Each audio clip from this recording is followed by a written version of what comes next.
السلام عليكم ورحمة الله وبركاته. الحمد لله وبه نستعين. أشهد أن لا إله إلا الله وحده لا شريك له، وأشهد أن سيدنا محمدا عبده ورسوله، ونصلي ونسلم على هذا النبي الكريم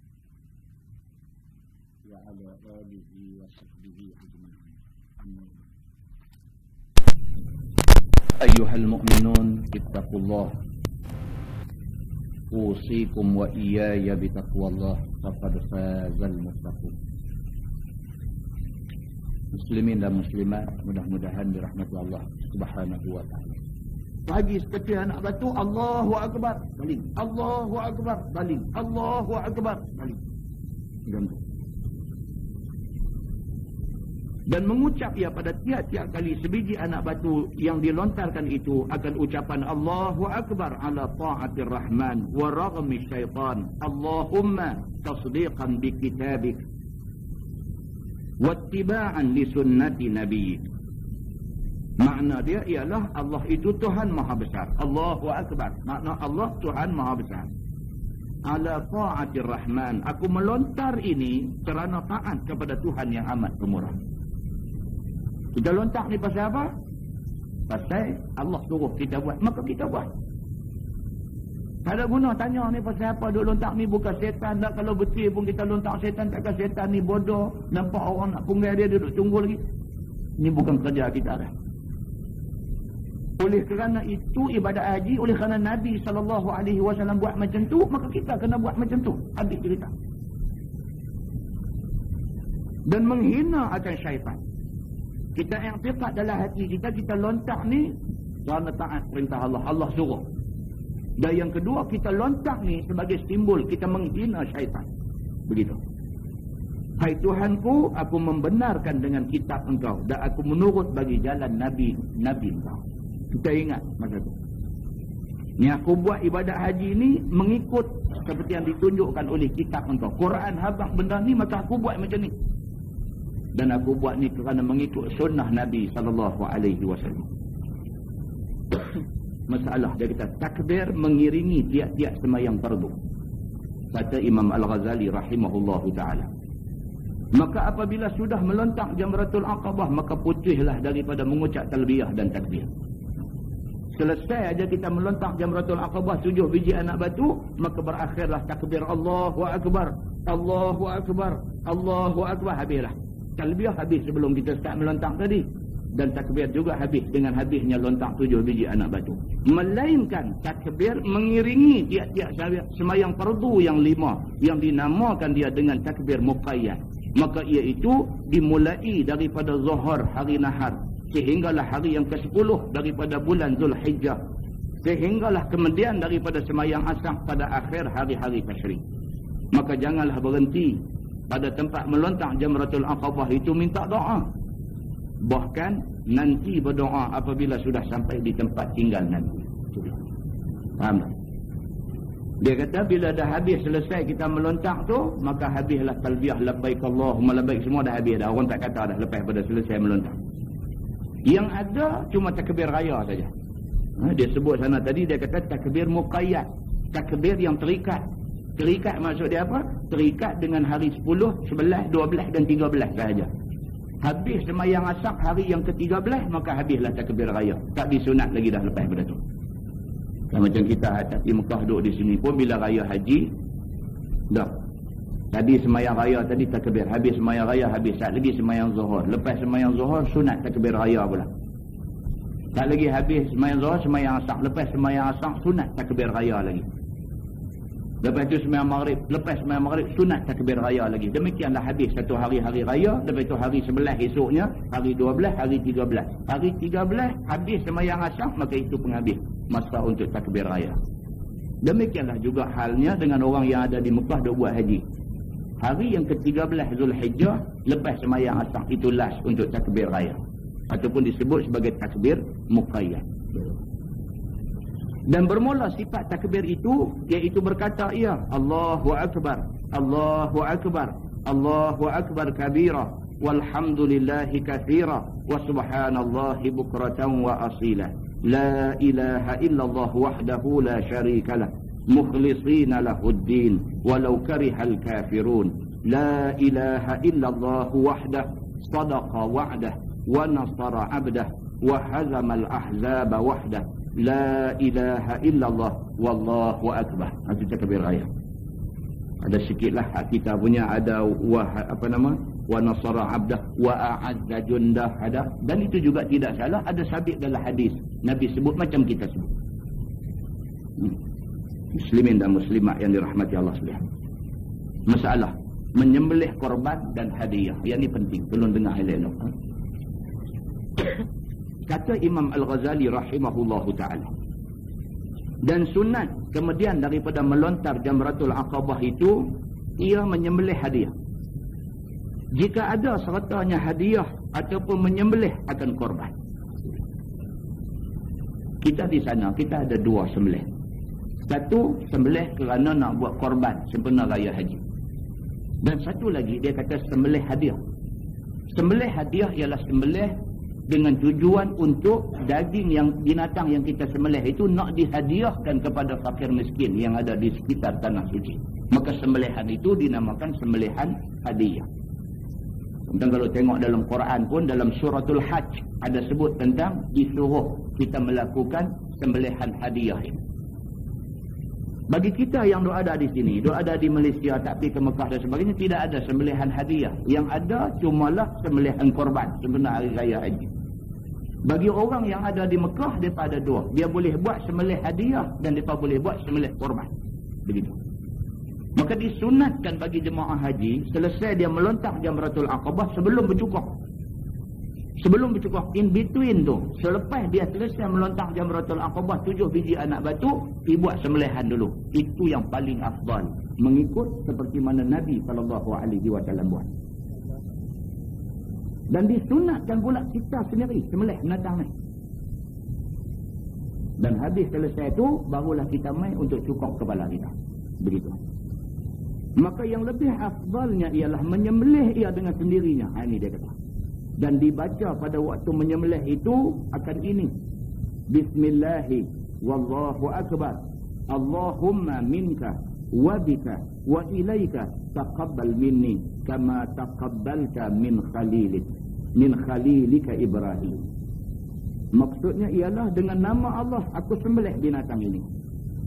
Dan bermula Allah Subhanahu wa taala itu Tuhan yang maha besar. Wahai Tuhanku, daripadamu dan denganmu dan kepadamu, maka terimalah daripada aku sebagaimana sudah engkau terima daripada kekasihmu Nabi Ibrahim alaihi salam. Pasal apa dia kata dia kata Allahumma minka, ya Allah, hak aku sembelih ni daripada kamu. Maksud dia apa?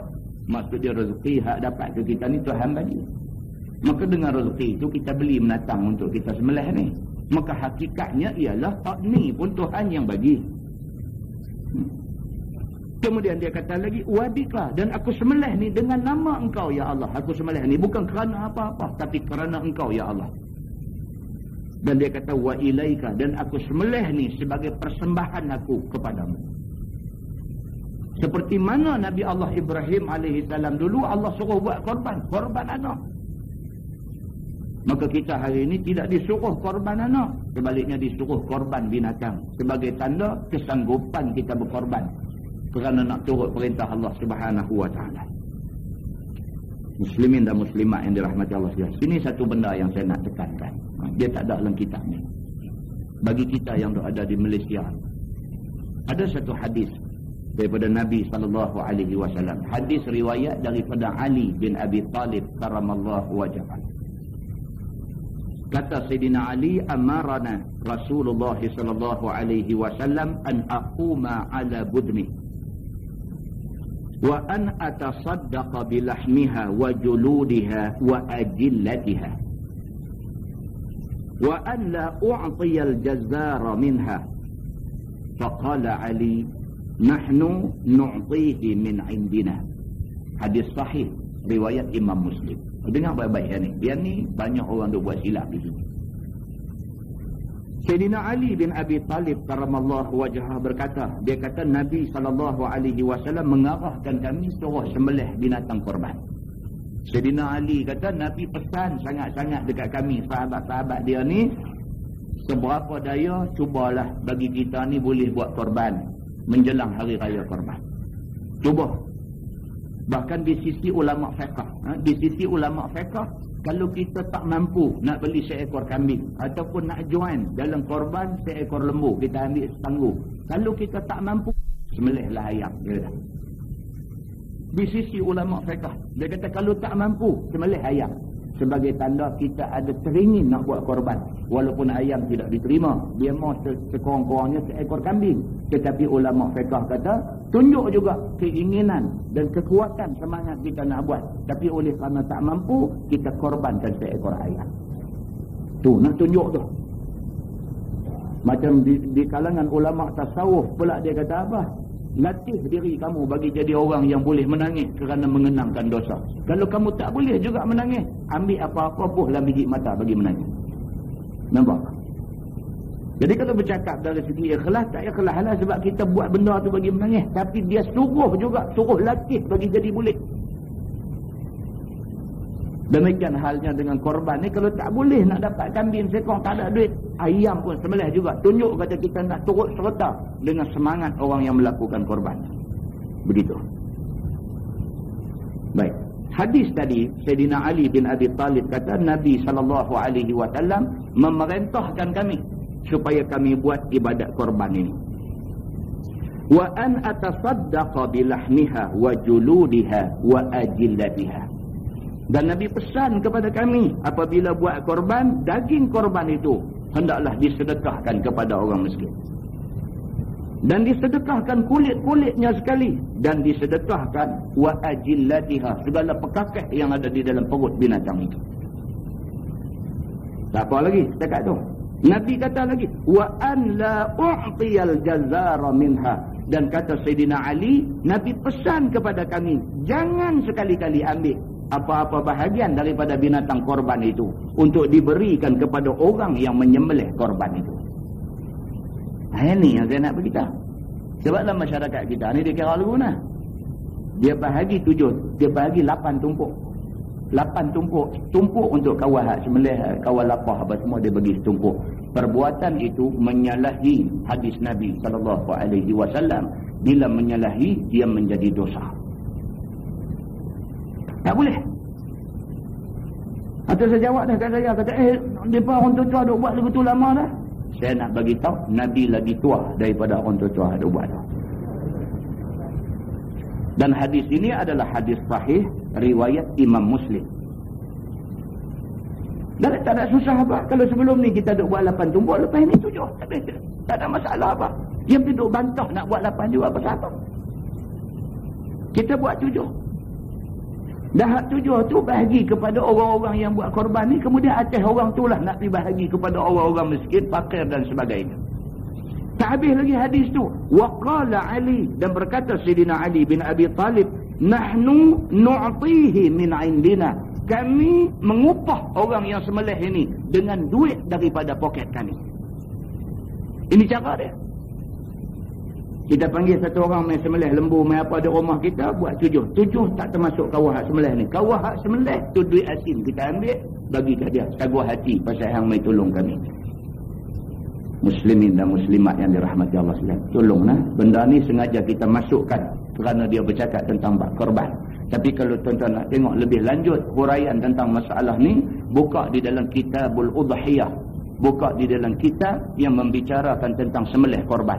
Tuan-tuan nanti baca di sana, tuan-tuan nanti jumpa apa ancaman yang diancam oleh Allah kepada orang yang buat kerja macam tu. Muslimin dan muslimat yang dirahmati Allah sekalian. Dia kata maka korban itu dengan unta lah yang lebih afdal, kemudian dengan lembu, kemudian dengan biri-biri. Kita di sini tak ada lah unta. Dah. Sampai nak pergi jadi kumpulan ma'unah, dia duduk serang zoo, ambil unta pula main sembelih, tak disuruh. Jadi kita di sini tidak ada unta, maka kita pergi kepada yang kedua, iaitu lembu. memadai dengan lembu yang ada dalam negeri kita, maka kita buat korban dengan lembu. Maka yang afdalnya ialah unta. Kalau tidak ada unta, lembu. Kemudiannya biri-biri. Begitu. Dan seekor biri-biri lebih afdal daripada bersekutu dengan 6 orang pada seekor unta atau lembu. Kita memilih untuk buat korban, kita nak buat seekor kambing biri-biri. Itu lebih baik daripada kita pergi kongsi dengan 6 orang lagi, bagi jadi 7 dengan kita. Kongsi dengan 6 orang lagi sembelih seekor lembu. Sembelih biri-biri hak seekor ni lebih baik daripada kongsi 7 orang satu ekor lembu. Nampak? Dan kibas itu, kibas maksudnya biri-biri lah. Dan kibas itu lebih afdal daripada kambing biasa. Itu keadaan dia begitu. Jadi kesimpulan dia apa? Yang paling afdal ialah unta. Kan? Kita seorang buat seekor unta. Itu paling afdal. Ataupun yang kedua, paling afdal seekor biri-biri, kita seorang. Ataupun yang ketiga, seekor unta, kongsi 7 orang. Ataupun seekor lembu, kongsi 7 orang. Ataupun seekor kambing biasa. Itu susunan dia. Masalah dia kata usia ataupun umur binatang yang memadai korban. Bermula usia ataupun umur binatang yang memadai korban itu iaitu 5 tahun masuk kepada 6 tahun.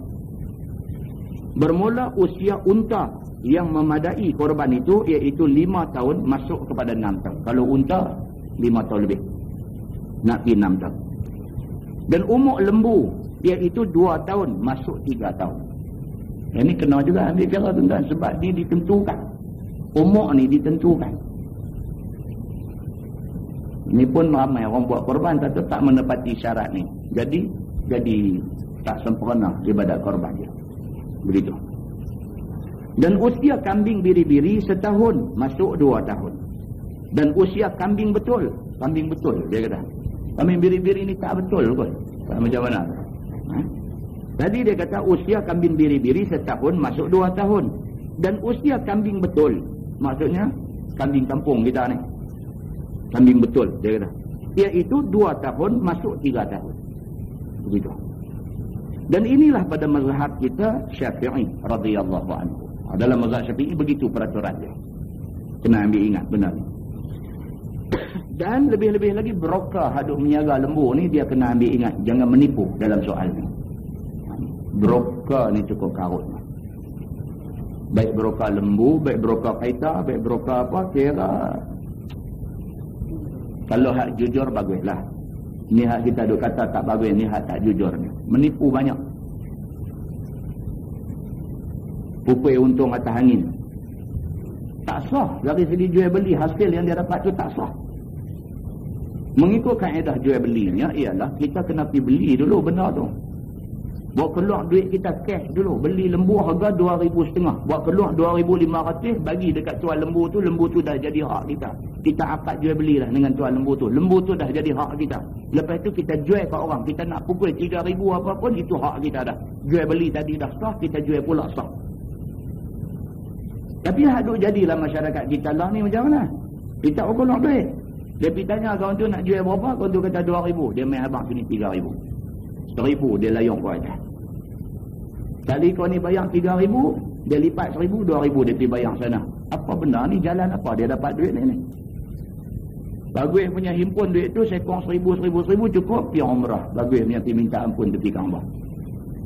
Tak boleh. Benda macam ni tak boleh. Apa pun tuan-tuan, soal muamalat ni buat bagi elok lah. Buat bagi betul. Apa juga buat bagi elok, buat bagi betul. Jangan kita duk buat benda-benda ni sebab dia melibatkan rezeki kita halal atau tidak halal. Ini kita tak tahu. Begitu. Dan ada pun pada mazhab Imam Ahmad bin Hanbal seperti yang disebutkan oleh Sayyidi Syekh Abdul Qadir Al-Jilani di dalam kitabnya yang bernama Ghunniyah. Maka usia kambing kibas yang memadai korban itu 6 bulan masuk ke 7 bulan. Ini di sisi Imam Hanbali. Umur dia macam tu. Habis, kita tengok muka surat sebelah. Masalah seelok-elok kambing yang diperbuat korban itu bagaimana? Baiklah ni kita nak tengok pula binatang yang kita nak buat korban tu binatang yang macam mana? Yang ni tuan-tuan bukan untuk orang buat haji saja, untuk kita di sini pun kita nak kena tengok syarat-syarat ni semua. Kata Imam Al-Ghazali rahimahullahu ta'ala, telah bersabda Nabi sallallahu alaihi wasallam, khairul udhiyati al-kibashul aqran wal bayda'u afdalu min al-ghabra'i was sauda. Maksudnya, yang terlebih elok korban itu ialah kambing biri-biri yang bertanduk. Itu yang paling bagus. Kalau nak buat korban kambing, cari kambing biri-biri hak dah ada tanduk dah, sure dah dia umur tu. Begitu. Dan juga kambing yang putih itu lebih afdal daripada kambing kelabu, dan juga kambing yang berwarna hitam. Kambing putih lebih baik di sisi agama daripada kambing kelabu dan juga kambing halal lagi. Lah kala pun macam-macam, anak ayam pun dia buat kala macam-macam. Merah, oranye, hijau, biji merah macam-macam kala tak salah ni. Kambing pun dia buat kala, rambut orang boleh buat kala lah ni. Merapu semua. Begitu. Ya. Jadi dia kata kambing putih tetap lebih afdal. Islam tuan-tuan, Islam dia suka warna putih. Islam cukup suka warna putih. Maka dengan kerana tu kalau kita tengok dalam hadis-hadis yang banyak-banyak tentang warna ni, dia buat senarai. Nombor satu, pakaian warna yang disukai oleh Islam ialah pakaian warna putih. Nombor dua, warna hijau. Hidup mai putih hijau lagu tu. Kemudian yang ketiga, warna hitam. Warna hitam. Lain daripada itu harus kita memakai. Nabi SAW kebanyakan pakaian dia tiga color. Putih, hijau, hitam. Nabi juga ada baju warna merah. Jangan dia ingat Nabi tak pakai baju merah. Nabi juga ada baju warna merah. Dan sahabat pernah meriwayatkan satu hadis, mereka kata dekat Nabi, mereka kata, ya Rasulullah, kami tidak pernah tengok kamu sesegak hari ini. Kata apa? Kata Nabi pakai baju kalah merah. Ya. Nabi pun jawab kat sahabat ni, baju yang aku pakai ni orang bagi. Oleh kerana orang bagi, aku nak ambil hati dia, maka aku pakai. Makna kata, Nabi tak apa juga. Garang sangat kalau tu. Gitu. Dan baik, begitu juga dalam soal binatang korban. Allah Subhanahu wa taala suka kalau sekiranya binatang yang dikorbankan itu warna dia putih. Begitu. Masalah. Binatang korban yang tiada memadai itu bagaimana? Yang kata binatang korban yang ada masalah, yang ada problem, yang tak apa bagus ni macam mana? Kata Imam Al-Ghazali rahimahullahu ta'ala, tidak memadai korban itu binatang sakit, lagi binatang kurus. Tidak memadai, dia kata. Kita pergi cari binatang hak sakit, lagu tak apa nak sihat, kurus, kering, tulang, rangka macam kita. Yang ni kita pilih nak buat korban. Tak bagus. Pasal apa? No, kita ingat balik cerita pengorbanan yang dibuat oleh Habil dan Qabil. Ingat balik. Habil dan Qabil, anak Nabi Adam alaihi salam. Dan apabila nak berebut ni, nak berebut perempuan lawa ni, maka Allah Subhanahu wa taala mensyariatkan Habil kahwin dengan kembang Qabil, Qabil kahwin dengan kembang Habil. Dia terus macam tu. Kebetulan pula kembang Qabil ni lawa. Dan kembang Qabil ni lawa. Jadi Habil apabila disuruh dia kahwin dengan kembang Qabil, kira alright lah. Qabil ni pula dia disuruh kahwin dengan kembang Habil. Kembang Habil ni tak apa nak jadi. Dia bila dia tengok, protes lah. Dia pergi jumpa Nabi Adam, dia kata, bapa, dia kata, pasal apa saya disuruh kahwin dengan kembang dia? Patut saya kahwin dengan kembang saya, dia kahwin dengan kembang dia, yang tu cantik. Nabi Adam kata, bukan aku suruh, Allah suruh. Dia tak puas hati. Ini Qabil ni tak puas hati. Lalu akhirnya Allah Subhanahu wa taala suruh Nabi Adam habangkan anak dia, persembahkan korban dia. Simbolik saja. Persembahkan korban dia. Korban siapa yang Allah terima, maka orang tu boleh nikah dengan hak comel tadi ni. Dan nak dijadikan takdir Allah Subhanahu wa taala pula, Habil mempersembahkan korban yang cukup cantik, binatang yang gemuk, sihat dan sebagainya. Qabil bagi hak kurus tu. Maka Allah Subhanahu wa taala pilih korban Habil. Yang akhirnya rasa tidak puas hati ini berakhir dengan pembunuhan yang pertama di dalam sejarah manusia. Ini cerita dia. Demikianlah cerita dia. Abang di sini dia kata tidak memadai kalau kita nak buat korban, kita pergi ambil binatang sakit ataupun binatang kurus. Tak bagus macam tu. Pasal apa? Pasal benda ni kita korban, ni persembahan kita kepada Allah. Patutkah kita sembahkan satu benda yang kita pun tengok tak syok, kita pergi bagi kat Tuhan? Bagi ke orang pun kita bagi benda hak kita tak suka, tak bagus. Ini pula nak bagi ke Allah. Begitu. Dan tiada memadai yang kena korak. Dan juga jikalau sedikit sekalipun. Tak boleh menatang tu walaupun dia bukan cacat dalam bentuk cacat yang mengorangkan isi. Kaki tak ada satu, tinggal 3 aja kaki. Yang tu lagi teruk lah, mengorangkan isi.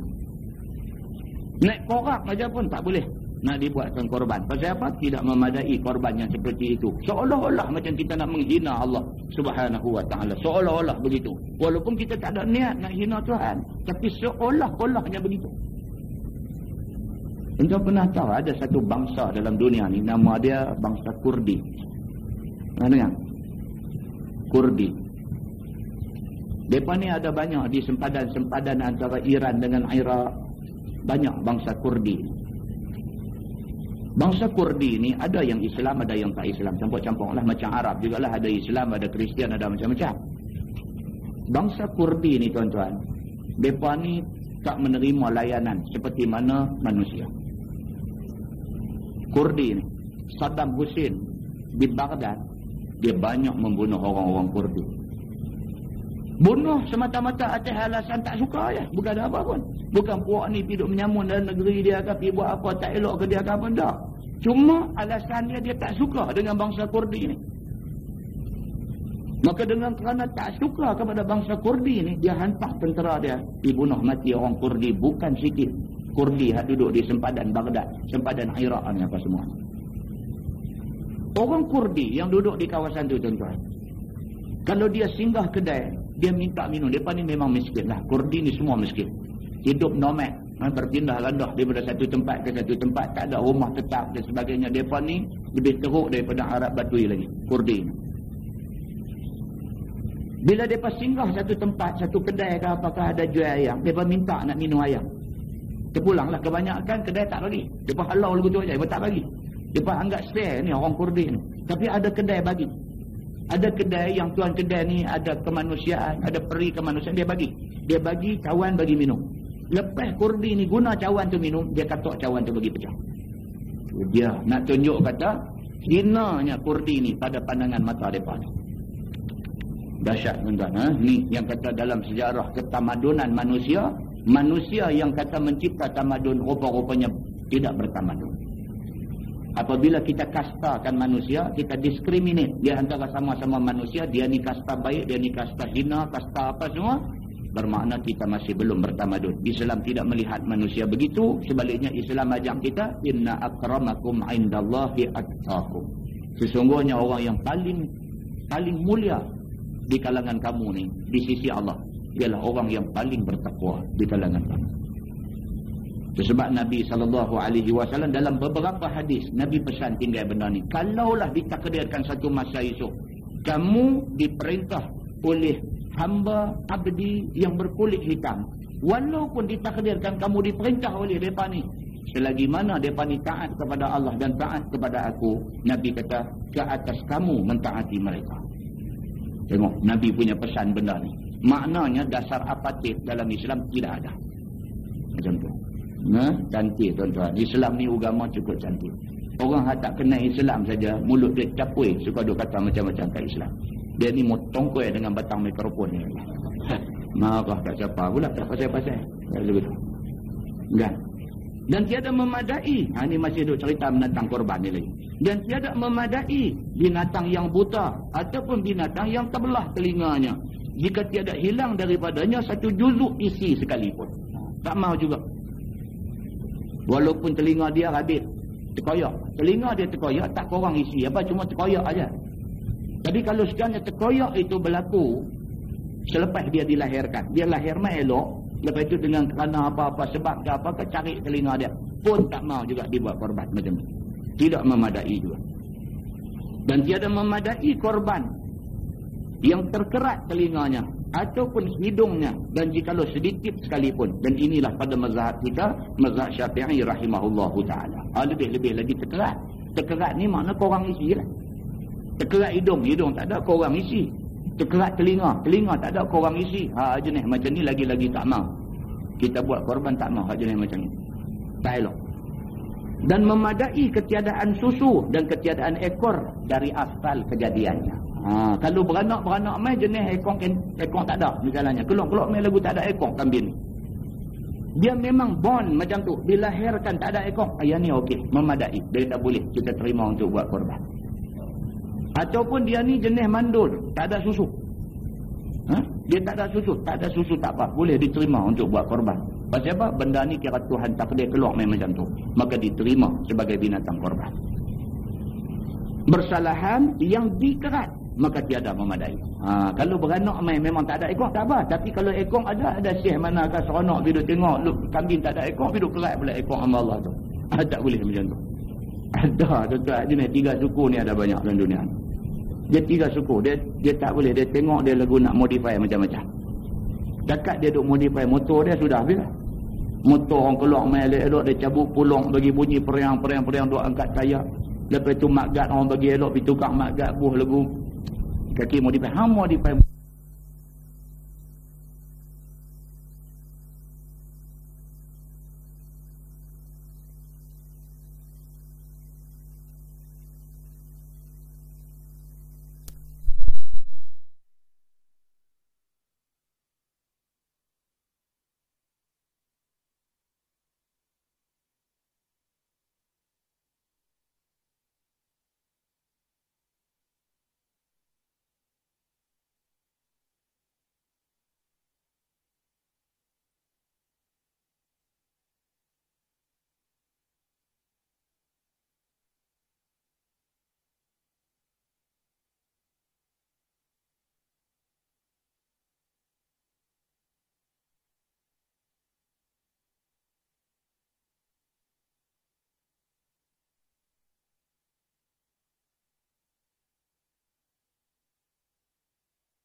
Dekat dia duk modify motor dia sudah habis lah. Motor orang keluar main elok-elok. Dia cabut pulong bagi bunyi periang duk angkat tayar. Lepas tu makgat orang bagi elok. Pergi tukar makgat buh lagu. Kaki modify. Modify motor pun dah satu. Dah orang nampak 3 suku. Modify binatang pula. Ada. Awak tak ada pula. Dia modify binatang. Dia tukar color binatang. Tak lagi hak jenis lembu jenis apa ni dia. Macam-macam. Dia potong telinga buat lagu bagi jadi ada sagi-sagi. Lepas tu lagu pergi tebuk telinga buh subang sebelah kat lembu. Jenis macam ni. Tak maaf. Jenis-jenis macam ni semua tak maaf. Jadi binatang-binatang ni dikerat. Bila dikerat, tidak memadai untuk buat korban. Begitu.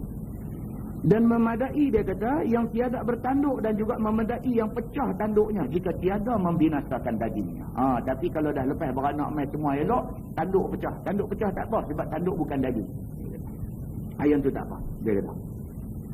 Baik, masalah. Tahallul pertama itu bagaimana? Lah ni, tuan-tuan kena ingat tu, dia punya flow cerita ni. Daripada Padang Arafah, kita dah pergi ke Muzdalifah. Tunggu di Muzdalifah sampai lepas tengah malam. Sambil duduk tunggu tu kutip 70 biji anak batu atau lebih. Lepas tu kita bergerak naik ke Mina. Kita dah pun sampai di Mina lah ni. Bila sampai di Mina, kita lalu tu jumpa Jamratul Ula, tak saya peduli tak ada. Jamratul Wusta, tak saya peduli tak ada. Jumpa Jamratul Aqabah. Sebaik-baiknya tunggu sampai sembahyang subuh, lepas subuh tunggu kadar matahari segala, 7 dengan 7 biji anak batu. Habis 7 biji anak batu, pergi cari binatang korban. Buat cekong korban dulu. Dah lepas selesai kita korban apa semua, lah ni kita nak bertahlul. Begitu. Tahlul pertama itu bagaimana? Kata Imam Al-Ghazali rahimahullahu ta'ala dalam Ihya. Kemudian daripada menyembelih itu, hendaklah cukur kepala. Dah selesai dah kita pilih-pilih menatang hak elok, cukup syarat semua tadi ni, sembelih. Lepas selesai sembelih, kita nak cukur kepala kita. Maka cukur kepala itu sunat baginya menghadap kiblat. Apa pun sunat menghadap kiblat. Seperti mana apa pun sunat mula dengan tangan kanan. Macam tu. Jadi bila kita dah selesai korban, kita nak cukur kepala. Elok-eloknya cari arah kiblat, kita duduk menghadap ke arah kiblat. Kemudian panggil kawan tu suruh cukur kepala kita. Dan dimulai daripada hadapan kepala, maka dicukur sebelah kanan sehingga ke belakangnya. Kalau begitu. Cukur start daripada depan, tarik ke belakang, di sebelah kanan dulu. Ini tak ada lah, kita boleh duduk baca sajalah. Di sana itu boleh kepala kita tak harap. Ikut dia nak kukuk lagu mana, atas dia lah. Dia kukuk, bukan dia cukup, dia kukuk kepala kita. Darah mengambu pula. Astagfirullahaladzim. Orang yang dah kena tahu. Allahu Akbar. Kita ni habis-habis melontak bila duduk round tengok tu. Banyak.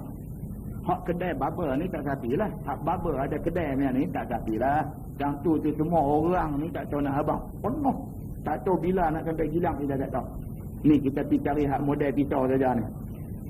Dia kedai pun tak ada, bangku pun tak ada, apa pun tak ada. Model dia dua saja. Satu pisau cukup, satu lagi ayak botol. Bila kita duduk aja, dia jurus ayak tu, dia runyai kepala kita, dia mula nak tarik. Dia tarik tu dengan darah sekali semua keluar. Astagfirullahaladzim. Niat ni kita baca apilah. Tapi sebenar tak ada lagu ni. Tak ada, tapi nak abang kata, Syekh, Yamin. Nak abang kata kanan dulu. Yamin, dia puguh sana terus dah lagi. Baru orang ada akal. Dia ni bukan tahu apa. Dia kira dia pun nak cari makan ni je ni. Time ni aja. Hari ni cukup cantik. Dia kata orang semua nanti tak tahu dah dia ni bila belajar cukup kepala apa orang tak tanya. Kira hari ni tengok dia ada pisau kita anti kat dia. Nak cantik lagi dia cekek kita. Kita kata bikam ya Syekh. Berapa ni nak kena ni cukup ni? 15 tu. 15 tu Arab dia kata 15 rial. 15 rial. Dah lah nak bagi luka kepala. 15 rial pula siapa? Apa nak buat tuan-tuan? Yang tu saja yang ada pun, so kita pun round tengok dulu. Hak mana darah merambu banyak kita jangan ambil. Tapi tengok nampak hak cermat sikit, kita duduk tunggu. Dan tunggu kita. Kita tunggu punya lama, mai seorang lagi nak sampai kat kita merambu darah depan tu. Lari pergi kat kawan lain pula, sampai petang kita kat cukup kepala lagi. Ini cerita betul-betul punya. Di tanah hidup bila tengok mau ingat kat saya. Oh ya ni yang ustaz tu abang itu ni sungguh banyak. Sungguh memang sungguh.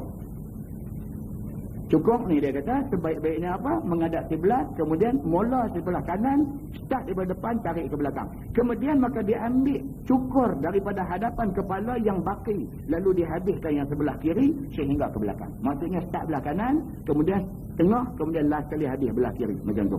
Dan dibaca pada ketika itu akan doa ini. Allahumma asbitli bikulli sya'ratin hasanah wamhu anni biha sayyi'ah warfa'li biha indaka darajah.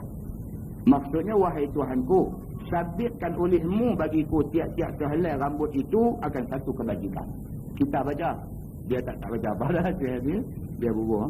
Kita mau duk baca yang ni, minta ya Allah, mudah-mudahan tiap-tiap helai rambut ni ada kebajikan pada aku.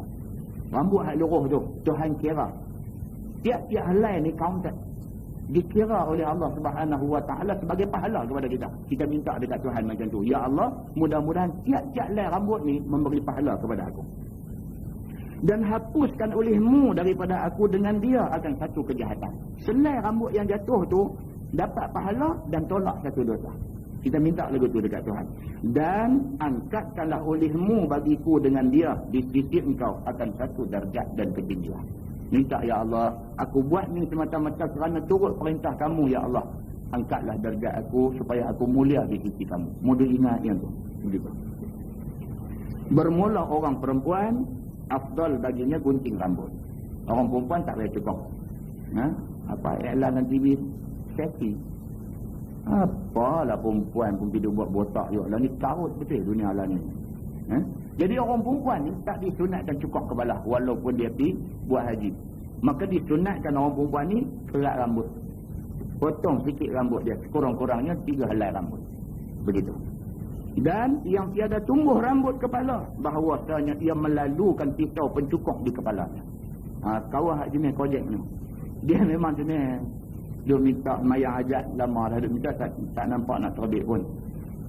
Dia bila pergi di sana, dia tak boleh lepas habis melontar pergi buat korban dan sebagainya. Orang pakat pergi cukup, dia kata tak apalah, hampa pilih aku pakai balik terus. Dah. Dia kena juga.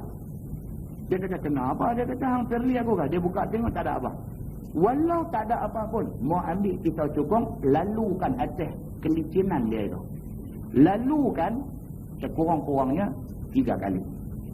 Sekurang-kurangnya 3 kali. Mau ambil pisau tu letak, lagu tarik pergi ke belakang 1.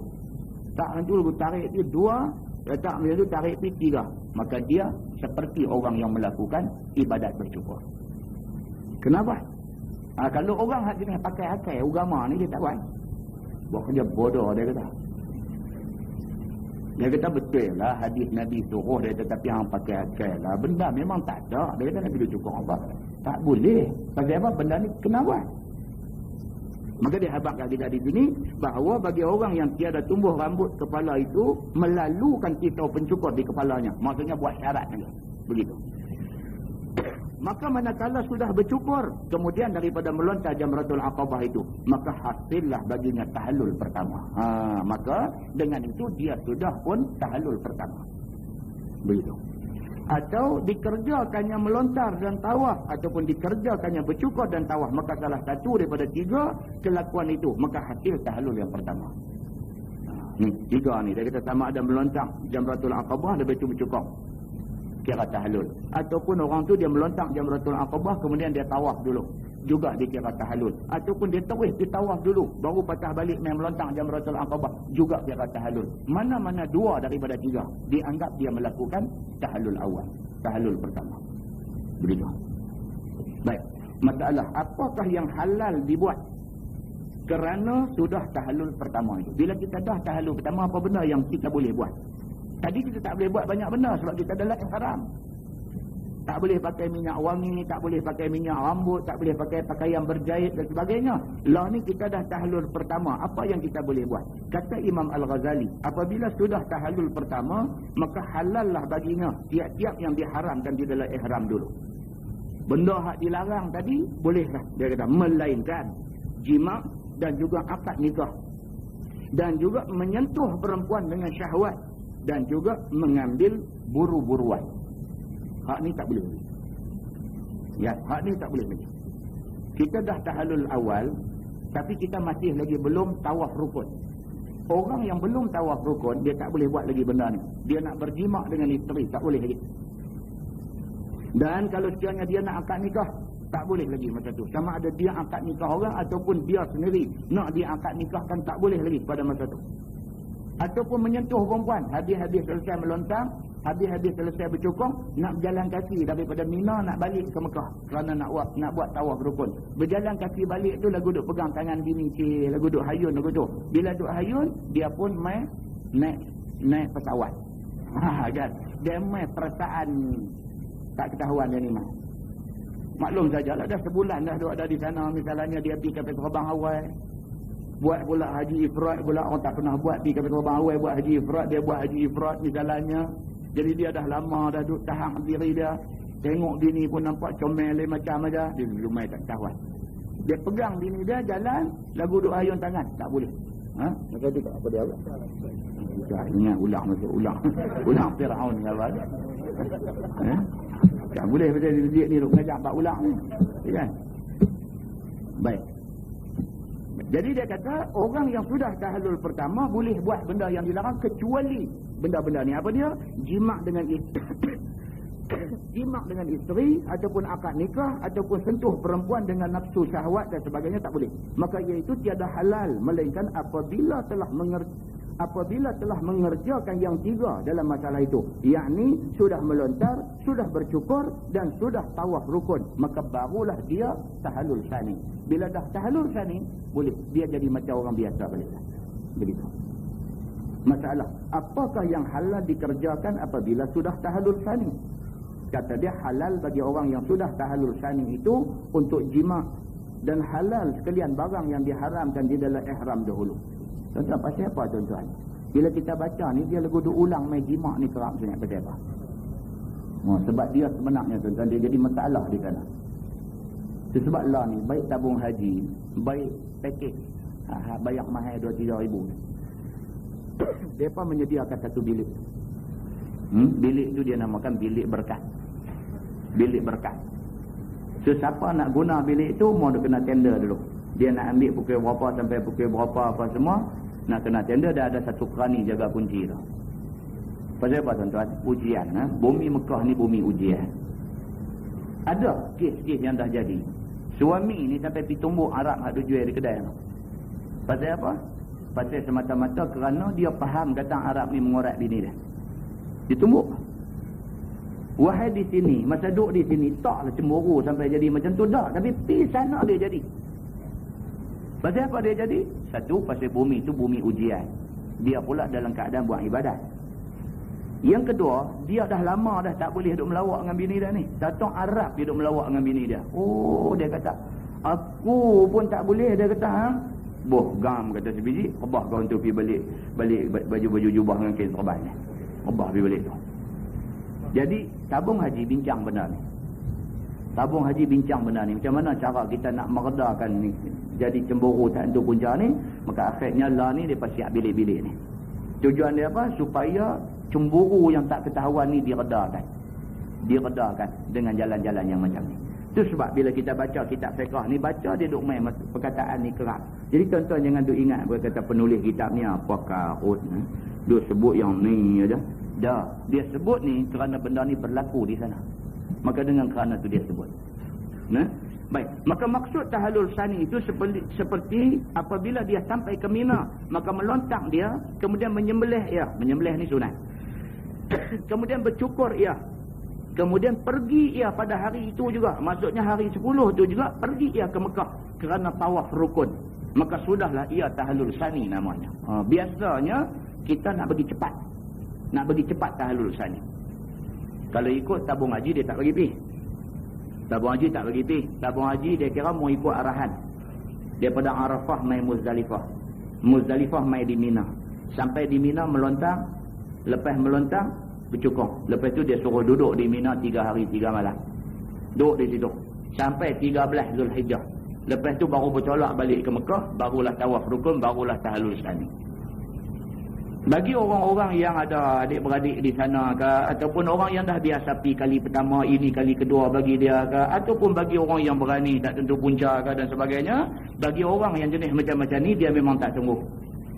Dia daripada Arafah, dia main Muzdalifah. Selesai di Muzdalifah, selepas tengah malam, kutip anak batu apa semua, main ke Mina. Sampai di Mina, dia melontak di Jamratul Aqabah. Lepas dia melontak Jamratul Aqabah, dia bercukong. Lepas bercukong, terus berjalan kaki. Daripada Jamratul Aqabah di Mina tu, berjalan kaki, terus pergi ke Mekah. Jalan, lagu kita jalan ni. Bukan lari lah, jalan sambil bersembang, sambil jalan sambil bersembang ni, dia masa dia lebih kurang 40 minit. 40 minit, kita sampai di sisi kompleks Masjidil Haram. Sudah sampai. Bila sampai di sana, kita terus tawaf. Bila tawaf saja, kita sudah pun tahallul tsani. Kebanyakan orang buat lagu tu, tapi tidak dinasihatkan oleh tabung haji. Itu cerita dia. Baik, maka tawaf ini dinamakan tawaf ifadah. Ifadah maksud fardu lah. Dan juga dinamakan tawaf ziarah dan tawaf fardu dan juga tawaf rukun. Ini hak tawaf kita pergi buat di Mekah. Kemudian dia kata masalah tawaf rukun itu manakah waktunya? Wallahu a'lam. Jadi yang tu. Lepas ini kita nak tengok pula tentang bab tawaf rukun. Bila nak buat tawaf rukun dan bagaimana cara nak menyempurnakan tawaf rukunnya. Tuan-tuan, satu benda yang saya nak bagi ingat ialah, walaupun ibadat haji ni kita nampak susah, tapi sebenarnya menjaga benda-benda asas sebelum buat ibadat haji itu lebih susah. Itu lebih susah. Maksud saya ialah, ambil ayat semayang bagi betul.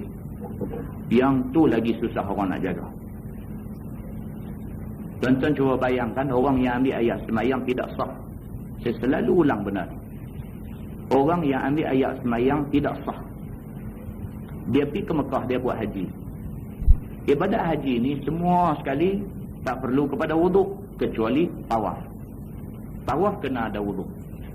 Dan tawaf ni pula nak menentukan sama ada kita ni sudah dapat tahlul sani ataupun tidak. Kalau orang ni dia ada masalah, dia ambil ayat semayang tak sah kerana dia tak hati-hati dalam ambil ayat semayang, maka dia tahlul awal tapi dia tidak tahlul sani kerana tawaf dia tak sah. Pasal apa tak sah? Kerana wuduk dia tak sah. Maka dia balik mai ke Malaysia ni, dia balik dalam keadaan dia masih ada ihram. Dia boleh pakai pakaian berjahit kerana dia dah tahlul awal, tapi dia tak boleh nak bersama isteri dia. Tak boleh. Dia bersama isteri dia haram dan berdosa.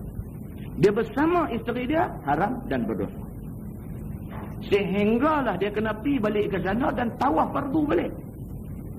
Barulah terangkat tahlul sani daripada dia. Tuan-tuan nampak? Ayat semayang ayat punya pasal. Dengan kerana itulah kita bila duk baca hadis-hadis Nabi SAW ni, Nabi banyak kali bila dia sebut kata wuduk, dia sambung dengan fa'ahsinil wuduk. Maka hendaklah kamu memperelokkan wuduk. Semalam baru kita baca di Kampung Rawa kan. Semalam kita baca bab semayang hajat dan semayang istikharah. Nabi SAW lagi sekali tekankan tentang kepentingan wuduk. Nabi kata barang siapa di kalangan kamu yang ada hajat, sama ada hajat dengan Allah ataupun hajat sama-sama manusia. Nabi kata. Barang siapa di kalangan kamu ada hajat dengan Allah atau hajat sama-sama manusia, tak kira. Kita dengan Allah hajat apa? Hajat nak baik daripada sakit. Manusia tak boleh tolong bagi kesihatan melainkan Allah. Itu hajat kita dengan Allah.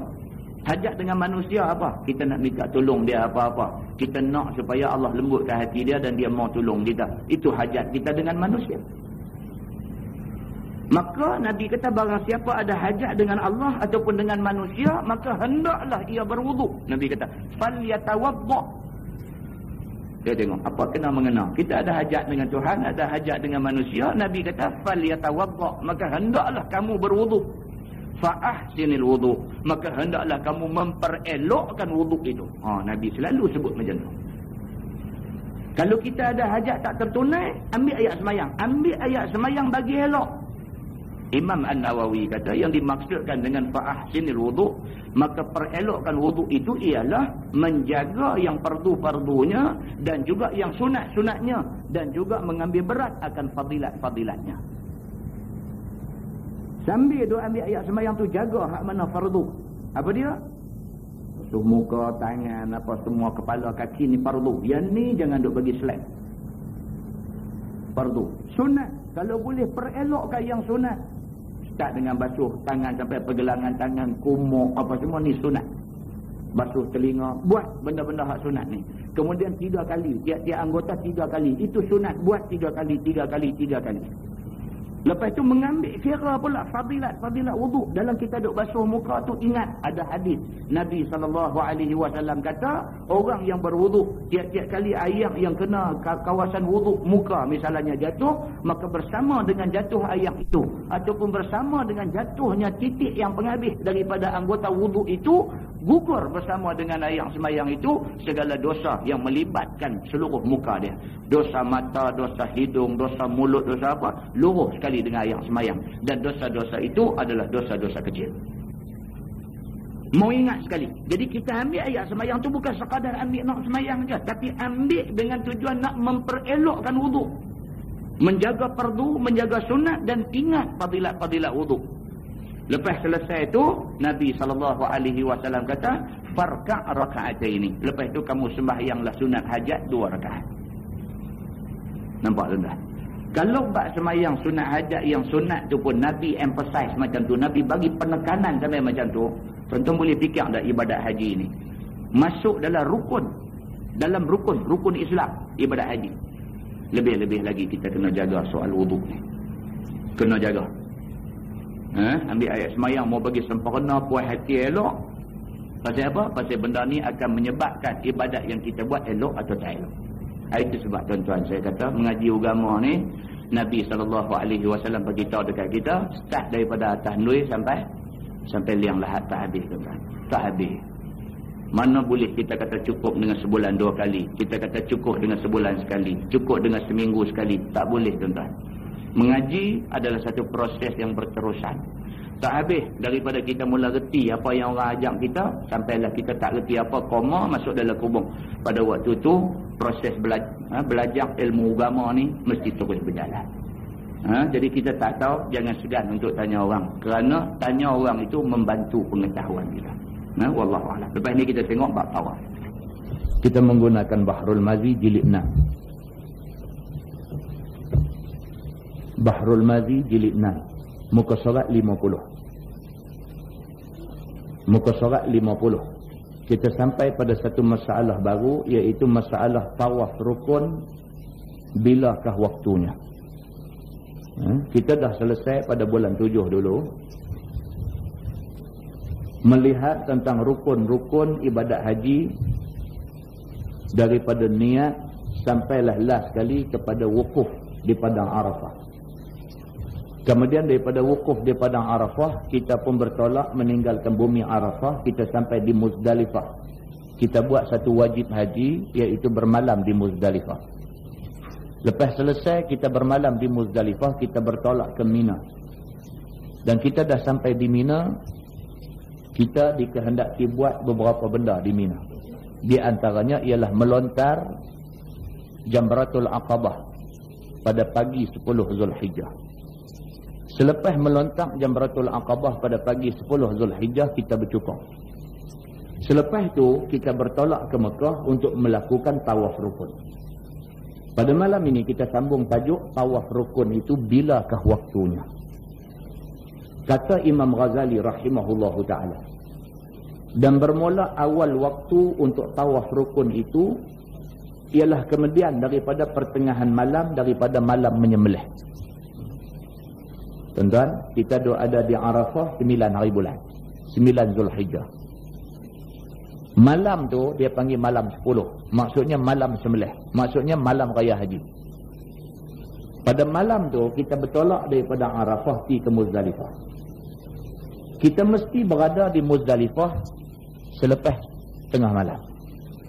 Lepas pada 12 tengah malam kita mesti ada di atas bumi Muzdalifah. Lepas tu baru boleh kita bertolak ke Mina. Bila kita sampai di Mina, mula-mula sekali kita melontar Jamratul Aqabah. Selesai kita melontar Jamratul Aqabah dengan 7 biji anak batu.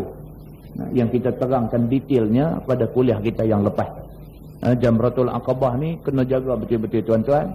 Sebab sempadan Mina dengan sempadan Tanah Haram cukup dekat. Tuan-tuan nampak tiang Jamratul Aqabah tu duduk situ. Di antara Jamratul Aqabah tu, batu Jamratul Aqabah tu dengan sempadan nak keluar daripada bumi Mina tu tak jauh. Kalau kita orang laki-laki, kita duduk luar pada sempadan, kita punggai batu boleh kena. Tu jarak dia tu. Nak abang kata tak jauh. Dan bukan sikit orang yang melontar Jamratul Aqabah berada di luar daripada sempadan Mina. Dan lontarannya itu tidak sah. Jadi tuan-tuan, kalau belum buat haji lagi, kalau berkesempatan pergi untuk buat umrah, masa ziarah, masa orang bawa pusing-pusing berjalan sampai di Mina ni, tengok betul-betul yang kata Jamratul Aqabah ni. Pasal dia amat berdekatan dengan sempadan luar daripada Mina. Melontar Jamratul Aqabah mestilah melontar di Mina. Dia mesti kaki kita duduk pijak di atas bumi Mina. Ini kena jaga. Baik, selesai kita melontar Jamratul Aqabah dengan 7 biji anak batu, kita bercukur. Kita dah baca dah hadis dia dulu. Nabi SAW mendoakan 3 kali kepada orang yang bercukur. Nabi doa keberkatan kepada orang yang bercukur.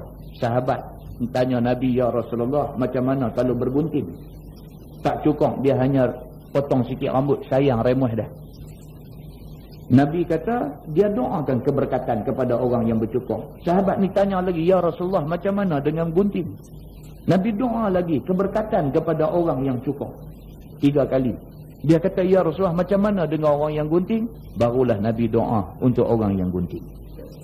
Maknanya ialah kita dituntut supaya cukurlah. Bukan selalu kita nak buang rambut ni. Sempena pergi buat haji, ibadat yang menjadi kemuncak kepada orang Islam, ibadat orang Islam, buanglah remuh tu, esok dia naik balik. Kan? Jadi cukur habis semua rambut, itu amat-amat dituntut oleh agama kita. Lepas selesai kita bercukur, bermakna kita sudah tahallul awal. Tahallul awal ialah kita melakukan 2 daripada 3 benda. Iaitu, yang pertama melontak Jamratul Aqabah. Yang kedua bercukur. Dan yang ketiga tawaf rukun. Kita buat mana-mana 2 daripada 3, kita buat tahallul awal. Orang yang dah selesai melontak Jamratul Aqabah dan selesai bercukur, dia terus perjalanan dia pergi ke Mekah untuk melakukan tawaf rukun. Maka bermula waktu untuk tawaf rukun itu ialah daripada tengah malam tadi ni. Kita bertolak daripada bumi Arafah sampai di Muzdalifah, tunggu sampai tengah malam. Masuk aja tengah malam, bermulalah waktu untuk kita buat tawaf rukun. Maknanya bila-bila masa dalam tempoh tu, kalau kita buat tawaf rukun, tawaf kita sah. Begitu maksudnya. Dan yang lebih afdal waktunya ialah hari menyembelih. Dan lebih afdal ialah tunggu sampai pagi esok ni. Pada pagi 10 hari bulan Zulhijjah itu. Dan tiada akhir bagi waktunya. Waktu untuk tawaf rukun ni dia tak ada akhir. Bila-bila pun boleh. Maka dengan kerana itu, orang perempuan yang ketika dia pergi ke Padang Arafah, dia dalam keadaan haid, berhadas besar, dia kena tunggu sampai selesai haid dia apa semua suci, dia mandi apa semua, bersih diri dia boleh pergi buat tawaf rukun. Kerana tidak ada waktu akhir bagi nak melakukan tawaf rukun. Itu cerita dia. Baik, dan tiada akhir bagi waktunya. Bahkan harus baginya takhirkan kepada barang mana waktu yang dikehendakinya. Bila pun boleh nak tawaf rukun. Begitu. Tetapi berkekalan berkait dengan pertalian ihramnya. Cuma satu masalah. Kita tangguh tawaf rukun, maka selagi itulah kita masih ada dalam ihram lagi. Kita tahallul awal dah. Dah tahallul awal dah. Orang yang bertahallul awal, kalau laki-laki, dah boleh buka kain ihram, boleh pakai baju berjahit. Tetapi dia masih lagi ditegah daripada 3 perkara. Di antaranya dia kata, maka tiadalah harus baginya jima sehingga tawaf dia. Ini larangan yang masih berkuat kuasa ke atas orang yang baru buat tahallul awal dan belum tahallul sani. Contoh yang tak biasa kursus haji, yang tak biasa pergi Mekah, dengar dia tak dapat. Dia tak dapat. Tapi nampak lagu duk angguk tu okey. Dia tak dapat. Bila saya duk terang tadi, kita bertolak daripada Padang Arafah pergi Muzdalifah. Muzdalifah main dia tak nampak benar ni. Dia tak nampak. Dia dengar. Dia tak nampak. Tak nampak pun tak apa. Dengar juga. Sebab esok bila pergi kursus haji, dia tunjuk dalam bentuk praktikal, kita boleh kaitkan balik dengan apa yang kita dengar malam ni. Bagi orang yang dah pergi ke Mekah, sama ada dia pergi untuk buat haji ataupun dia dah pergi untuk buat umrah, sekurang-kurangnya dia nampak gambarannya. Bagi orang yang dah pergi ke Mekah buat haji, dia nampak, dia dengar, dia nampak dia punya silap lagi karut yang tu. Ada juga orang yang dia main kursus haji, dia duduk dengar satu macam, dia dengar bila ustaz punya duduk tekan tang ni tadi ni. Tuan-tuan jaga baik-baik. Jamratul Aqabah ni dengan sempadan keluar daripada Mina tak jauh, dekat aja. Dia mula ada pucuk bola. Aku itu duduk tang mana tak ke keluar apa? Biasa tuan-tuan. Benda yang macam ni biasa bagi kebanyakan orang, bukan bagi setengah orang, bagi kebanyakan orang. Pasal apa? Pasal masa dia pergi Mekah buat haji hari itu, dia tak ketahuan punca. Dia tak ketahuan punca. Dia pergi kursus haji pun dia tak faham, dia baca buku pun dia tak faham, tahu dia pergi begitu aja.